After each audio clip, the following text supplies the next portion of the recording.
Hello everyone, welcome to Excel with Isaac series, and in this video I'll be demonstrating how you can freeze panes. And the three main ways that Excel allows you to freeze panes is the top row, the first column, and the freeze panes option that gives you more control on what you want to see. The whole idea of freezing panes is to be able to freeze certain portions of the screen so that regardless of the direction you scroll, you have those portions visible.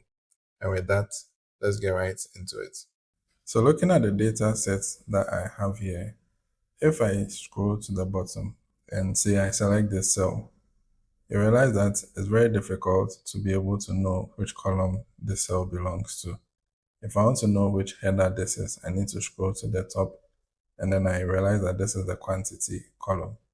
Similarly, if I scroll to the left side and say I select the cell, and I want to know which customer had this price, I'll need to scroll back to the beginning, right, and trace that, okay, the customer that has this price is here. Now you can realize how difficult that will be if you always have to be scrolling up, down, left and right, coming back to be able to determine who the customer is or which column header you are looking at. And that's what freezing panes helps to solve. So I'll demonstrate what the first way is, what the second way is. Those are predetermined ways by Excel. And then we'll look at the way that offers more flexibility. So the first way that Excel uses if you want to freeze pane is you come to the View tab, you come to Freeze Panes, and then you select Freeze Top Row. Now when you select Freeze Top Row, what Excel does is that it freezes the top row in place. So now when I scroll down and say I select this cell, I'm able to know that I'm selecting the unit price column. And that makes it very easy to be able to appreciate what's happening on your spreadsheet. Now if I want to unfreeze a pane, I come back to the freeze panes and I click on freeze pane. And once I do that and I scroll, you realize that the headers are not visible anymore. Now the other default way Excel gives you is to be able to freeze the columns. And to do that, you go back to freeze panes and you select freeze first column. Now once you do that, you realize that Excel has introduced this line to the right side of column A, which separates the frozen column A from the rest of the columns. And now when I scroll to the right side and say select 280, I'm able to know that 280 came from order ID 1010 because Excel has frozen column A. Now let's unfreeze the column again. So once I unfreeze, now when I scroll to the right side, you can see that column A is no longer visible. And that's the second default method Excel gives you to freeze panes. So the two default methods are freezing the top row and then freezing the first column. And the third way in which Excel allows you to freeze panes is more flexible, and it depends on the cell that you've selected. So let me use this as an example. As you can see, I've selected cell D3, and if I'm to freeze panes using the third approach, what will happen is that Excel is going to freeze my panes based on the top left corner of the cell that I've selected. So Excel is going to freeze the panes based on this portion of the cell. So now anything here will be frozen and anything here will also be frozen.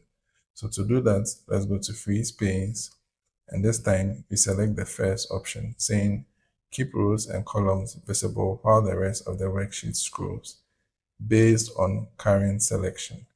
So when I click on this, you see that Excel has frozen using the top left corner of this cell. Has frozen everything here and everything to the top. So now when I scroll down, I have visibility of everything that are frozen. And when I move to the right side to have visibility of all the columns that are frozen. If we want to unfreeze those panes, we come back to the freeze pane option and we click on unfreeze pane. Now let's do another example of the freeze panes. Say now I want to show the city, however I still want to show the product headers. I select this cell. Again, when you select the cell, Excel is going to freeze panes based on the top left corner of the cell that you've selected. And so in this instance, everything here will be frozen and everything here will be frozen. And this is a portion of the spreadsheet that will be scrollable. So now I come to freeze panes and I select freeze panes. And once I do that, you realize that Excel has frozen everything here and everything here. So now when I scroll, you see that I can still see my sheets up to the city column. And as I scroll down, you see that I can still see the column headers. So this is the third way of freezing panes. So now let me unfreeze the panes. I would recommend that you practice freezing panes this way using the freeze panes and you get a hang of it. Again, anytime you decide to freeze those panes, the first thing you need to do is to decide which areas of the sheet that you want visibility. And then you select that cell. And remember that Excel will freeze the area based on the top left portion of the cell that you've selected. So in this case, my cell is on cell D2. And if I click on freeze panes, Excel is going to freeze this portion and this portion.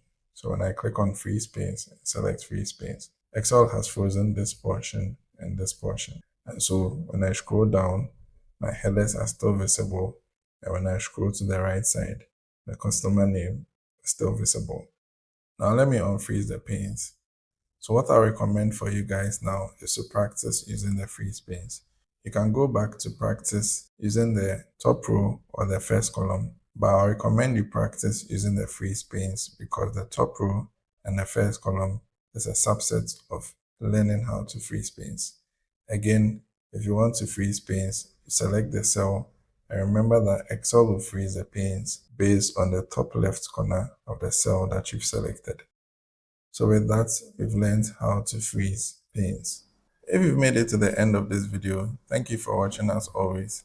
Like, subscribe, share this channel with your friends, colleagues, and anyone you think may need this Excel knowledge. And with that, I'll catch you in the next video. Bye.